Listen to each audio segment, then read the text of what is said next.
And predictably, Texas, which was an independent country for a while before it became the West, they have the most sentiment in that favor. Now, so there's the picture of the states leaving, and you can see that most of them have left already before Lincoln becomes president. Now, what was the foreign affairs that was going to take place? William Seward was the Secretary of State. In America, the Secretary of State in a state is what you would expect. He's the Secretary. He keeps the records. But in America, the Secretary of State for the nation is what we call External Affairs Minister. William Seward had been one of the top contestants for the Republican nomination. He had lost this to Lincoln, but Lincoln had brought him on board as Secretary of State. And the big question was, will Europe enter this contest to free the South from the North and to form its own nation? Economically, it was very much in Britain's interest to do this because Britain had a textile industry and they needed raw cotton. The northeastern states had their textile industries. They needed raw cotton. So if the South becomes free, Britain has the market of all the cotton in the southern states. But the problem is that Britain had already outlawed slavery. So the question is, what is this war about? Is this war about keeping the Union together, keeping the country together? Or is this war about slavery? Lincoln has to balance two very important and conflicting situations. First of all, if he says from the start, this war isn't to free slaves, then he has a big problem because the middle states, border states between the North and South, for example, Maryland, Virginia, Kentucky, Tennessee, states that are strip across the middle, those states are practicing slavery, but they don't, or at least there's strong sympathy with the Southern cause. So Lincoln sends the troops into Maryland because he can't have Maryland surrounded by slave. He can't have Washington, D.C. surrounded by slave-holding alien territory. So he grabs Maryland right away, the state of Maryland. And then Washington, D.C. on the other side of the South is still bordered by Virginia, and Virginia is a slave state and joins the South. In fact, the South moves their capital all the way from the deep South up to Virginia, specifically to say this is ours. And because of that, most of the war on the eastern side takes place in the state of Virginia. Because on the northern part of the state is Washington, D.C., on the southern part of the state is Richmond. And so a great number of the battlefields are there. Now, by the way, we showed you a picture of Lincoln before, the way he looked before he became president. When he showed up in Washington, D.C., suddenly he had a beard. And the story goes that, a little girl said he would look more dignified wearing one. There was another concern also. There were people trying to assassinate him. And he sneaked into Washington, D.C., basically, from Illinois, because his life was very much in danger. And he came into the city. Stealthily. Now, if Lincoln says that this battle, this war, is about keeping the Union together, then Britain has no problem interfering because Britain says we don't care whether you keep your Union together. But if the fight is about slavery, Britain has already allowed slavery, and so they have trouble with their own population to enter on the side of slavery at that time. So now Lincoln, at the beginning, has to keep it a war for the Union, but he has to change it into a war for slavery as soon as he can. Otherwise, he has the danger of Britain entering the war. So he keeps it as a war for the Union at the start, to keep the border states in, to keep from offending them and having them leave, and because that would have a bigger problem for him. You know, he would have more states he would have to conquer, and so on.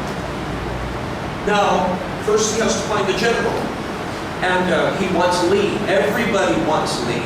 Lee's the best. Everybody knows Lee's the best.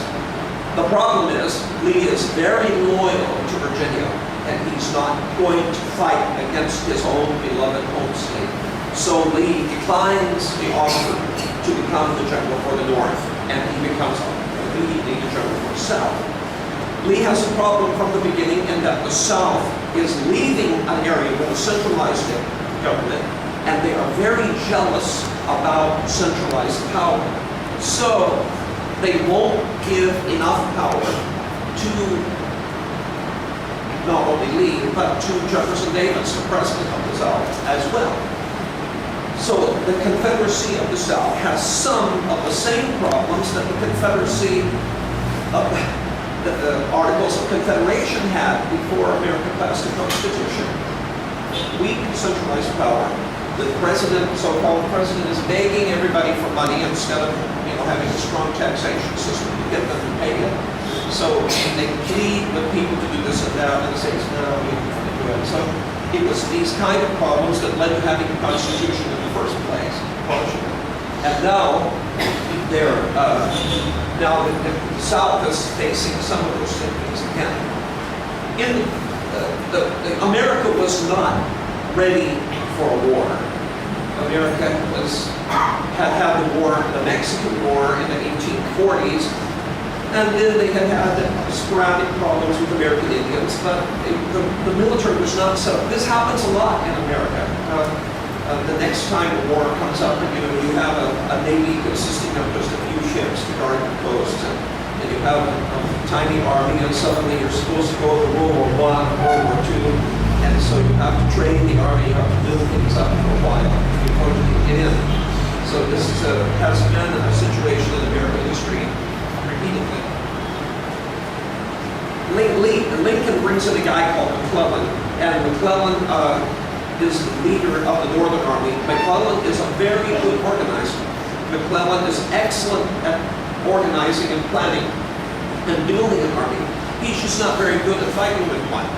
And he has a few good moments, but they're way outnumbered by the rest of the time. In the first battle of Bull Run, they have two inexperienced armies, but especially the Northern Army, and with generals appointed from West Point, ready to attack each other and go to the next picture, please. And they basically they have exactly the same plan. They say, we're going to think with the left and then hit hard with the right. Okay? Now, if they both did that, they would both think with the left and then they would swing hard with the right. They would swing completely around each other, and the Southern Army the Northern Army would take Richmond, and the Southern Army would take Washington, D.C., and they both be in charge of possession of each other's capitals. If it had worked, but it didn't work, because the soldiers were too new and untrained, and especially the Northern guys who did not have a military tradition. It was an urbanized people, many of them, compared at least to the South. And in the South, you have a whole culture of guns and war and fighting, and people were more accustomed to this than in the North. And Northern soldiers, city boys, were not ready for this. And when the bullets started flying, a lot of them took jail and ran, and their own generals could hardly stop them before they got to the borders of Washington, D.C. This battle was not far from Washington, D.C. And there's Washington, D.C., and they're running off, fleeing. So they say, well, I guess we're not really ready. And the interesting thing is, congressmen, which in America means legislators, they had, with their wives and families, they had shouldered their picnic baskets, and they were out there sitting on the hillside to watch the war and to watch them beat up the South. They were having fun to watch the war, and their own army is fleeing away, and the bullets are running out. And this was a great education for them that they were not going to defeat the South overnight. So then, go ahead, things. Next slide. There, by the time Lincoln is trying to make sure that nobody is going to take the middle part of the country while the army is occupied with the war. So he passes a thing called the Homestead Act, which allows people to go into the Great American Desert and the Plateau, the High Plains, and the area which is not yet settled and which is mainly populated by American Indians, Native Americans. And they pass a law saying that if you go out and farm 5 acres for 5 years, I think I've got those details right, then they're yours. But you have to settle there, you have to develop the land and stay there. So part of this is for the purpose of continuing to claim the land so that nobody else comes in and grabs it while they fight, and to continue to extend the boundaries. There is a succession of northern generals, and they're awful, okay? The ones who fight Lee in Virginia, nobody can beat Lee. They have more guns, they have more rifles and artillery, they have a larger army, they have more supplies, they have more everything, except they don't have a general who matches Lee.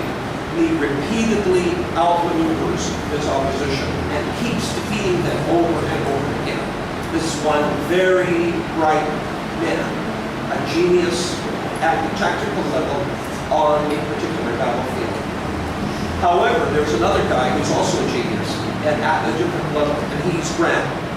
Now, Grant is not nearly as famous as Lee. Grant and Lee had met in the Mexican War, but Lee was a big shot and Grant was just another junior officer. And Grant had not succeeded at anything between that war and this one. But he was asked to lead some volunteers in Cairo, Illinois. So, Illinois State is where the southern tip is where the Ohio River flows into the Mississippi River. And so it's flat land near this delta area, not delta, but this area where two rivers meet. So he starts off with some little junior volunteer forces there. He trains them very well, and then here's an important point. He gets gunboats from the Navy to sail down the Ohio River. Nobody else thought of this, okay, to use a Navy-Army combination together. Okay. The Navy existed, the gunboats existed, but people used to use them separately from the Army. But Grant puts them together, has the gunboats sailing up and bombarding forts while the soldiers come in and attack, and he wins at a fort in Kentucky called Fort Donelson, and a neighboring fort called Fort McHenry. Now, Grant is a junior officer, and when the enemy officer, the Confederates, surrender and ask him what the terms are, he's not allowed, he doesn't have the authority to grant concessions. Okay? It's like if you go to business and you want them to make an exception for you, and the guy standing there doesn't have the authority to do that, so he's tough. He tries to talk to the boss and be reasonable with the boss. Sometimes he sees your point, and he has the authority to grant exceptions. But like that, Grant at this point did not have the authority to just be liberal in his surrender terms. So he said, an unconditional surrender is the only that will be allowed. The only terms that will be accepted, and he said, I propose to move upon your works and make you defensive. I'm going to attack. So he said, an unconditional surrender is it, and if you don't, I'm attacking again. They had already taken enough of a beating, and so they said, well, there's nothing we can do, we give up, we surrender. Unconditional surrender. His name was Ulysses Simpson, U.S. Grant. Now you can imagine the patriotism and nationalism that went on here. His name is U.S. Grant, United States Grant. His name is unconditional surrender Grant, U.S. Grant. So everybody, he was the first good news from the North that they had. Now he kept advancing. He came down into the place of Shiloh, which is in southern Tennessee. By the time he advanced from Fort Donelson to Shiloh, he had basically taken western Kentucky and western Tennessee. And then from the state of Mississippi, the Southerners hit hard and really scared him. Okay, and surprised him. He was taken totally by surprise. He was he was pushed back, and he was pushed back so his army was up on the bluff with the river behind them, almost ready to be pushed over the cliff into the river.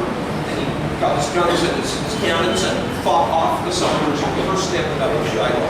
And then the second day he came in to finish the job and pushed them back. And when he won, now there was a desk general called Halleck. Halleck was his last name, in Washington, D.C., who did not like Grant. And he said, Grant, he spoke to Lincoln and he said, Grant allowed himself to be taken by surprise. He disobeyed all the rules of war.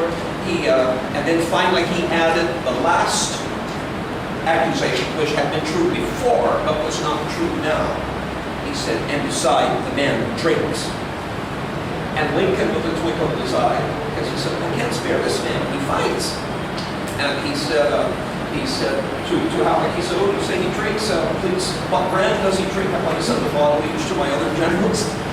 So that was Lincoln indicating that he liked that this woman fought. Now, after he took Shiloh, then he went and attacked next place. Okay. He had taken Western Kentucky.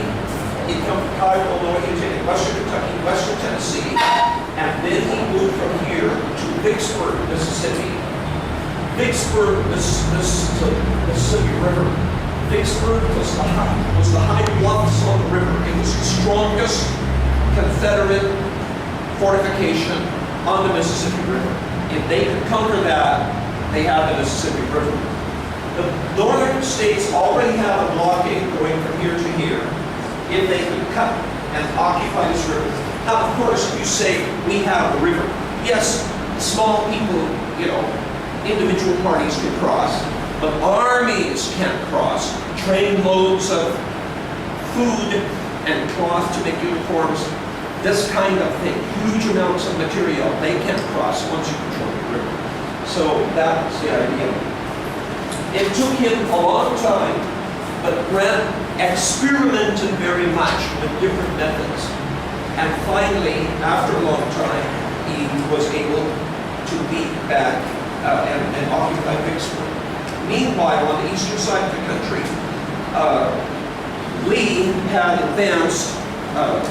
This is Grant's team. Sheridan is the guy in the lower left-hand corner, and Sherman is the guy with his arms crossed. Sherman is the guy who said, there is no glory in war. War is hell. And then Farragut is the guy on the right. He was the guy leading the Navy. So, on the eastern side of the country, can you show me the next picture, please? No, yeah, we're not there yet. I'll move back up. The eastern side of the country, the northern generals, one was named Hooker, one was named Burnside. Everybody know about sideburns? Okay, they got their name from Burnside. He had wonderful sideburns. And but the northern generals had been so ineffective that Lee had invaded the north twice. The first time, McClellan had defeated him and sent him back, and the second time, Lee had defeated him and sent him back. But both times, they had not chased him and taken advantage of their victory. People were frankly awed by Lee, and they let him go, and he lived to fight again. So now, after Vicksburg was over, in the west, and Gettysburg, that was where Lee beat back Lee in the east, when he invaded the north. So after those two battles took place on the same day, then Lincoln put Grant in charge of the whole army. Now Grant could coordinate in a way that he had never been able to before, because he had authority to do that. And so he then traveled across the state of Tennessee to the southeastern corner of it, where he was able to meet the Confederates. The Confederates had trapped the Union Army using the hills around Chattanooga, and the Union Army was trapped down by the river, and with their backs against the river, and the Union and Confederates were pounding them. So Grant came in behind. He set up what he called a cracker barrel, or cracker route, from pontoon boats across the river, and sent supplies into the army. Then they sneaked in there, and he had an order to advance. They were trying to advance through fog and up the mountainside where the Confederates were on the ridge, and on the mountain on one end of the ridge. And they captured Lookout Mountain and captured Missionary Ridge, it was called. And but the interesting thing is, it was a time when the northern troops kept advancing after they reached the point where they were supposed to advance and stop. But they saw an opportunity, and spontaneously they all kept going. And Grant was down there wondering, what are these people doing? And somebody's really going to catch it if this doesn't work. But it did work, and they countered the positions, and that was the end of the Battle of Chattanooga. Then Grant went to the Eastern Theater of the War to fight against Lee, and he put the Western Theater of the War under Sherman. Sherman fought all the way to Atlanta. Now it's 1864, the election is taking place. Lincoln is in trouble because there have been heavy casualties. Grant trying to fight Lee. Grant is now facing an opponent who is far more capable than anybody he faced on the Western side. And fighting Lee is a whole different idea, all the West, than the guys he faced in the Western side. So Grant loses most of the battles, but when he loses, all he does is move his troops around to outflank Lee, and Lee has to back up to protect Richmond, the capital.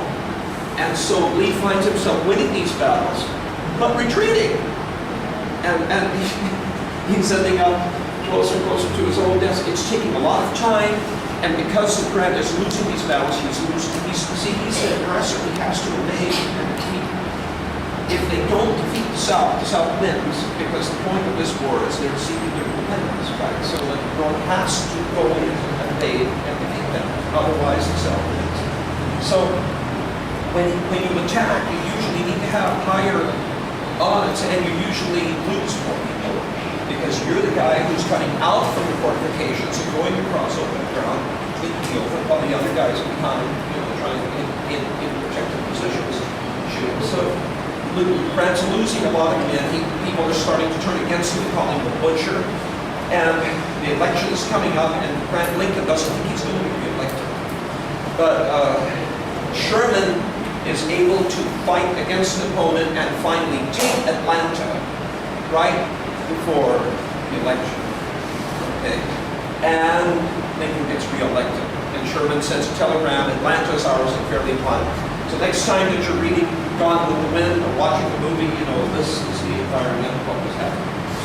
Then, in the process of taking Atlanta, Sherman has destroyed basically the opposing army.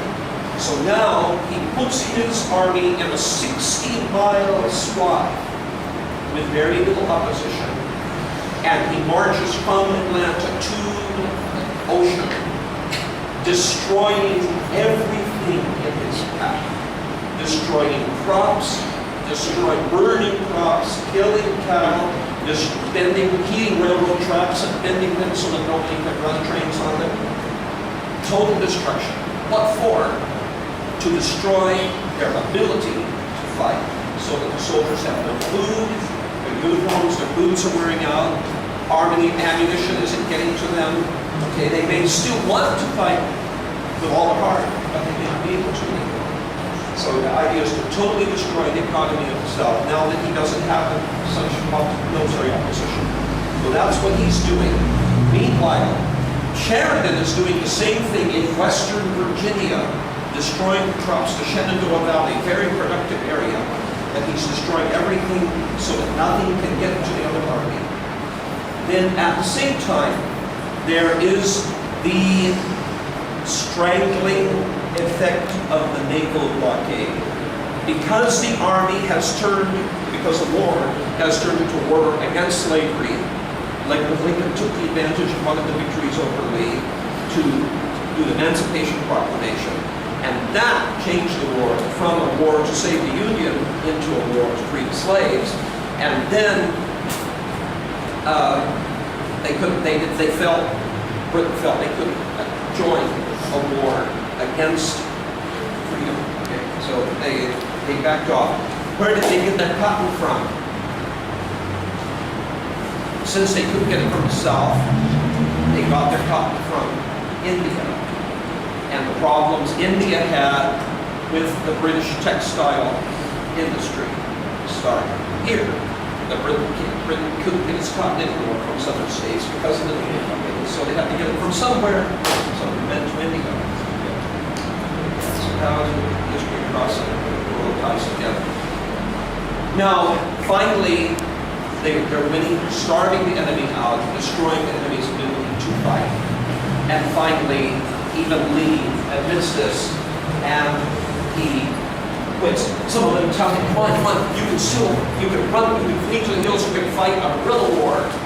Now that phrase, guerrilla warfare, wasn't used yet, but still the idea was to keep fighting and lightning strikes, hit and run tactics. But Lee said, no, it's it, we're done. So he goes and he surrenders, and now Grant gives a generous concession terms, allows them to keep the soldiers to keep their animals, their horses and everything, so that they can go back home and farm their fields. Remember, this is the 1860s. So he's generous with his surrender terms, and they go home.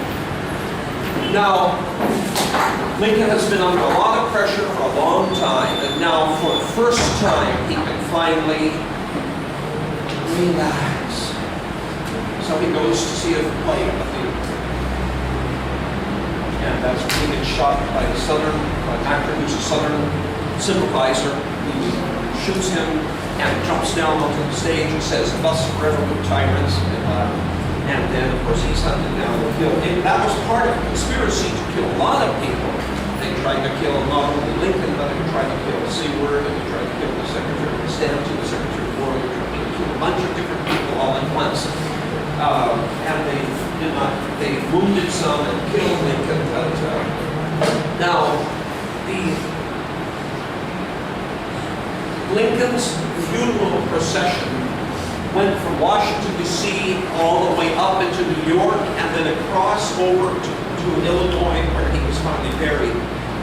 This, of course, it took a long time, and I have no idea what his body smelled like, it decayed by the time he reached Illinois. But the procession just dominated people's minds.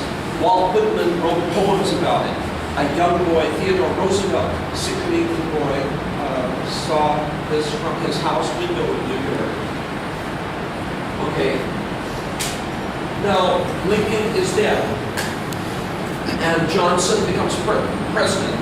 Now, Johnson he had not been vice president in the first Lincoln term. He had been chosen in the second Lincoln term by Johnson because he was the only Democrat who had voted for union and against secession of all the senators.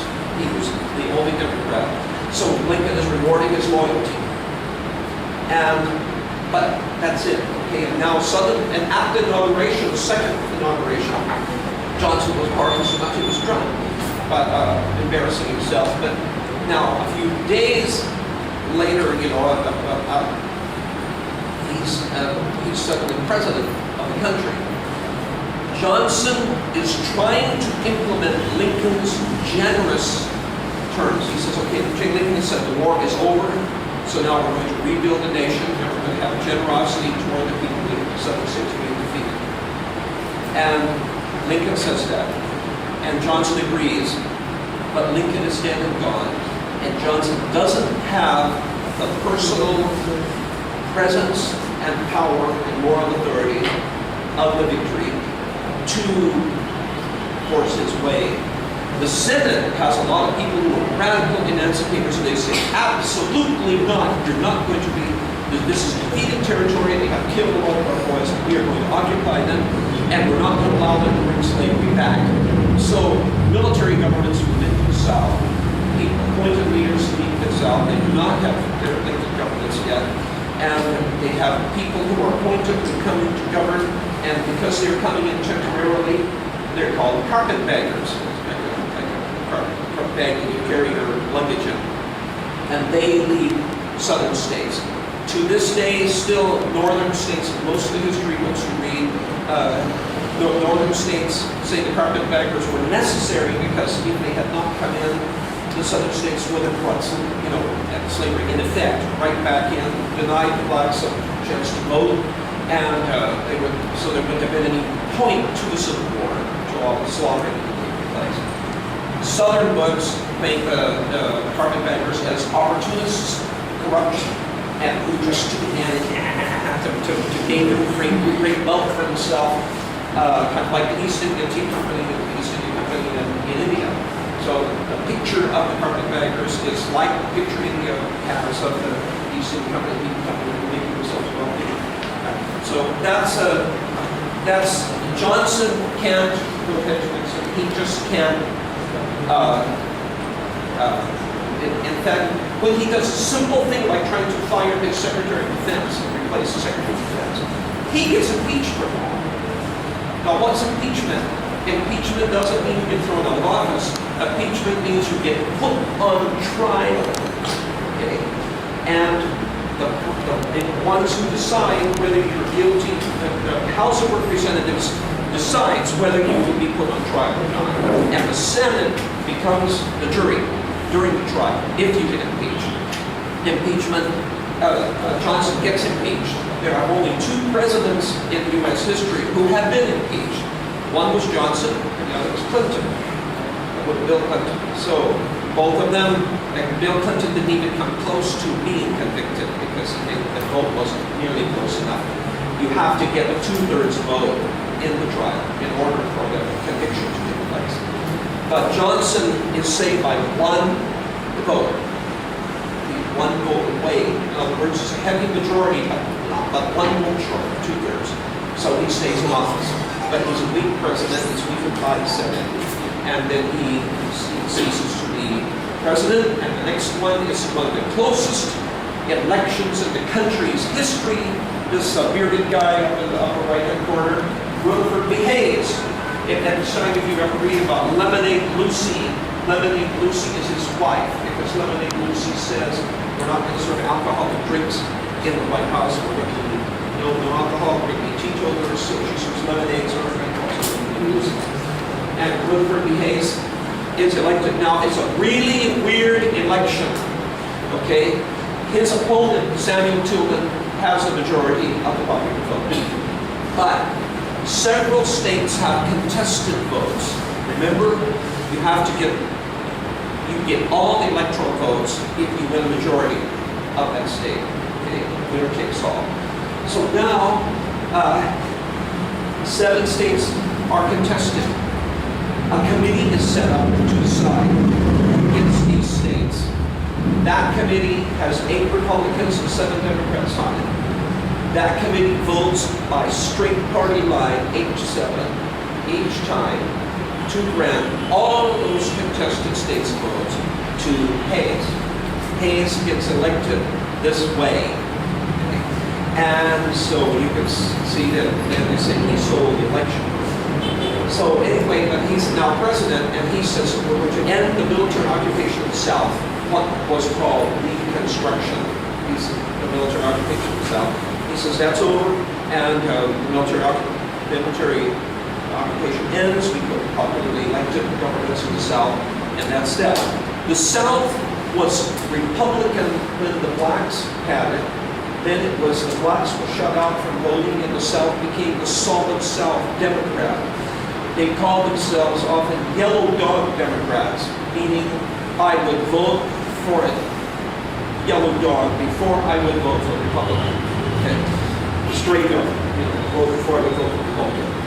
So the South was solidly Democratic Party as soon as the whites took back over the South, until the Civil Rights Movement of the 1860s. The 1960s, that's beyond our time. Okay, so Hayes is president, and he serves one term, and then Garfield, the guy in the lower No, I'm sorry. I skipped one thing here. Grant, a big picture, is president for 2 terms. Grant was a great general and a bad president. And he himself said, the better part of my life, my favorite part of my life was before I became president. Grant was not a good president. He trusted people who were not people of good character, and there was a great deal of corruption in his administration. And he was a very disappointed man, and he was near the end of his life trying to write his memoirs. He was in deep debt, and Mark Twain was a guy who helped him to get his memoirs published, and that was what pulled Stanley out of debt just before Grant died with, I think, throat cancer. Anyway, Grant was after Johnson, okay, then Hayes, then Garfield in the left corner, and Garfield is shot like a disappointed office seeker. What's this? Since Andrew Jackson's time, they have the spoils system. It's called spoils system because to the victor goes the spoils.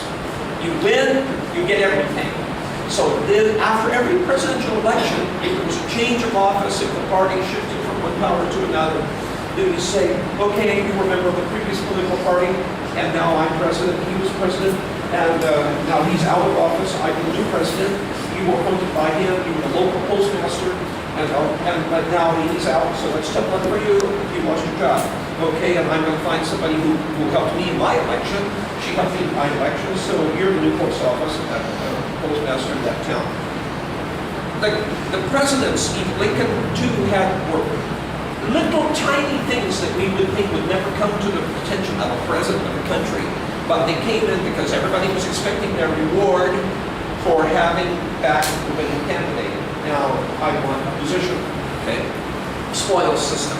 That's still going on. 1880 election, Garfield was elected, and he's shot by a guy who wanted an office, didn't get one, is angry, boom, okay?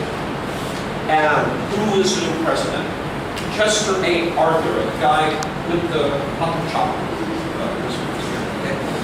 Now, Chester A. Arthur had won his whole career in New York State as he'd been a guy in the ports, and it was known, it was notoriously corrupt, the system that he had risen through to come up through in New York, excise and customs. And now suddenly he's the president right after a disappointed office, wants a government job, and he's lost. So nobody expects Chester Arthur to be in favor of reform. Not of all people, him. Okay, people have been selling offices to, so on and so on. But Arthur saw, my goodness, I got killed by, he says, I need to step in. So just like Nixon was the person who was able to open China, the guy from a background of corrupt politics was the guy who started the movement for civil service reform. So that when you go to get a job, it's by exam, not just because somebody likes you and how well connected you are. You get the jobs by a civil service exam. That was a new thing for the USA. It wasn't new to China, but boy, was it new to the USA at the time. So now, so here's some of the people who are living and moving at the time. Henry David Thoreau, famous writer who wrote against the Mexican War, and he got jailed for not paying his taxes for the Mexican War. Emily Dickinson writes short poems, not published in her lifetime, later found and published, famous poet.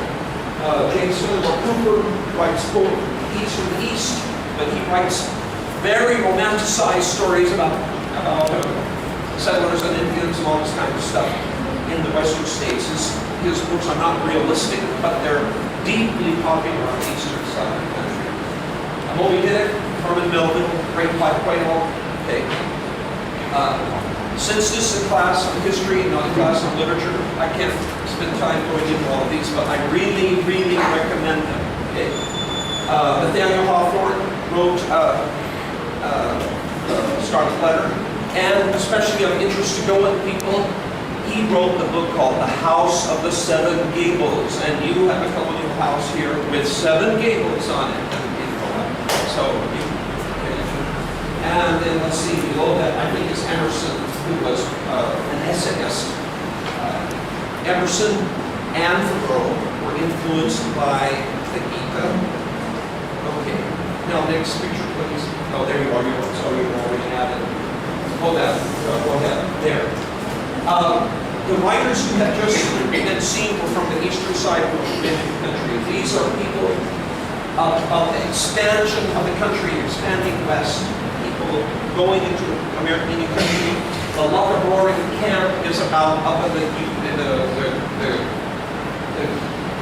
gold rush camps where everybody's fighting camps and Huckleberry Finn, which you may have read in school, the children's version of it. Tom Sawyer also. So these are writers of the western side, Midwest and western side of the country. Go ahead. Anyway, we mentioned Arthur. The next president who comes in is Grover Cleveland, and Grover Cleveland is probably the main one who pushed civil service reform. He was the first Democrat to be president since James Buchanan, the guy who's before Lincoln. This is the only Democrat to be president between Buchanan and Woodrow Wilson one time. Now, Grover Cleveland's a very interesting character. When he becomes president, he's a bachelor. People have been telling him, why don't you get married? Well, he's 49 years old and 300 pounds, okay? So what's that, 135 kilos, something like that, okay? He's a big guy. Nobody thinks he's a big romantic hero. When they ask him, why don't you ever get married? He says, oh, I'm waiting for my wife to grow up. They laugh. But he was. See, he was a junior partner in a law firm. The senior partner who had brought him into the law firm had written in his will that if he died, that his junior partner would become the executor of his estate. He died. He had an 11-year-old daughter. Now suddenly the junior partner is responsible for bringing up this girl as his ward. Well, years go by, and when she reaches her majority, which is 21 at that time, suddenly there are wedding bells in the White House. Okay, he's 49, she's 21, and she is now First Lady, okay, of USA. And there's a wedding, there's her. Now, the northern states who have had it their way, and the Republicans who have had business-friendly administrations for a long time, do not like Grover Cleveland. They fight back, and they get Benjamin Harrison in office, who was a grandson of one of the previous presidents. And Benjamin Harrison has a very business environment presidency, but he loses 4 years later. Grover Cleveland is back in, the only guy to serve non-consecutive terms. And then after Grover Cleveland is out, then McKinley becomes president. McKinley is a gentlemanly sort who is probably was more of a follower than a leader, but he has a very regal appearance, and he says, now that's a presidential-looking guy, and he gets elected as president. He was a politician in Ohio State before. Now, McKinley gets elected, but McKinley basically lets other people lead the country, especially there's a new power in the country of these yellow journalism. Yellow journalism means sensationalist tabloid journalism. Okay? William Randolph Hearst against Joseph Pulitzer. Now, Joseph Pulitzer has tried to redeem his reputation by having the Pulitzer Prizes. But William Randolph Hearst is the guy who the Citizen Kane movie was made about. Okay? William Randolph Hearst and Joseph Pulitzer. William Randolph Hearst, they're eager with nationalism to fight against the Spanish. Cuba is having a revolution against the Spanish. They say, come on, let's go and help Cuba get its freedom. Let's help Cuba get its independence, okay? So there's a young guy who's in the U.S. Navy office in New York. He used to be a young, sickly boy watching Abraham Lincoln's. But he said, I was born with a weak body. If I'm going to have a strong, I'm going to have to make it strong. So he gets into boxing and fighting and sports. he's really a tough guy, and then he gets married, and he's really happy, and then his wife dies, and he's devastated. He goes off to the Dakotas, leads a cowboy life out in the wilderness, getting away from everything while he mourns. And then he comes back to New York, throws himself back into his life again, remarries, and has a whole new political life. This Theodore Roosevelt says, yes, let's go fight. He can't say that as Secretary of the Undersecretary of the Navy, so he resigns and he gets a bunch of adventurers together, all of them crack shots, and he leads them, these irregular soldiers, up San Juan Hill in Cuba, and gets this huge reputation as being a great warrior. This is in the Spanish-American War. Meanwhile, while they're winning in Cuba, they're also winning in the Philippines. The Philippines didn't want Spanish rule, and they thought that when the Americans helped them get free from Spanish rule, that they would be independent. But America was getting an empire for the first time. They were saying, hey, this feels pretty good. Suddenly we have Cuba, we have the Philippines. I don't think we want to let it quite yet, you know. And so then the Filipinos said, what? And then they started fighting against American occupation, which they had been fighting against the Spanish occupation before that. So anyway, Theodore Roosevelt becomes a huge hero. Now, those of you from your first part of the class, you've seen this happen before. William Henry Harrison becomes a huge hero, and he becomes president briefly. And he gives his inaugural speech for over an hour in the rain, and he's over 70, and he dies of pneumonia as a result. So he's president only a month. Okay. Washington, great military hero, becomes president. Okay. Andrew Jackson, great military hero from the War of 1812. He becomes president. Zachary Taylor, great military hero from the Mexican War. He becomes president. So this has been Grant becomes president. So now you have another one, Theodore Roosevelt, who becomes president. And because McKinley is shot. Now think about this. Up until Lincoln, there had never been a president who was assassinated, who was killed violently. There have been two presidents who died in office from sickness, but it never happened. Now it happened. The president elected in 1860 got killed. The president who was elected in 1880 got killed. The president who was elected in 1900 got killed. And now, when Theodore Roosevelt was the vice presidential candidate for the second term, somebody said, do you understand that this cowboy is a heartbeat away from becoming president of the United States and you're making vice president? That's kind of serious. And they said, McKinley's helped him. Well, McKinley got killed, and this cowboy, Theodore Roosevelt, was now president of the country. So, meanwhile, what's going on here? You've got Thomas Edison. We talk about these politicians when you want to go somebody who really transformed people's lives. Okay, that's guy transformed people's lives more than a lot of these presidents did. He invented or perfected. Other people had made them, but they had made them practical. Okay, he perfected them so that they could be used. The phonograph. Okay, for those of you who don't know what a phonograph is, it is the ancestor of your MP3 download. Okay, the phonograph, the motion picture camera, the light bulb, the mimeograph machine, step machine, the stock ticker, the mechanical vote recorder, the electrical car battery. He involved these mass production and steamwork, and so he really invented the industrial research lab. And he's got over 1,000 patents. Okay, this guy has a huge impact on the way we live today. Okay. When he was a boy, and he was deaf as a post. I have terrible hearing, but this guy was even worse. Okay. How did that happen? When he was a small boy, he was working selling newspapers. He was supposed to carry this big bundle of newspapers onto the train, but he was small and the newspapers were big and heavy, and he was trying to carry them up onto the train.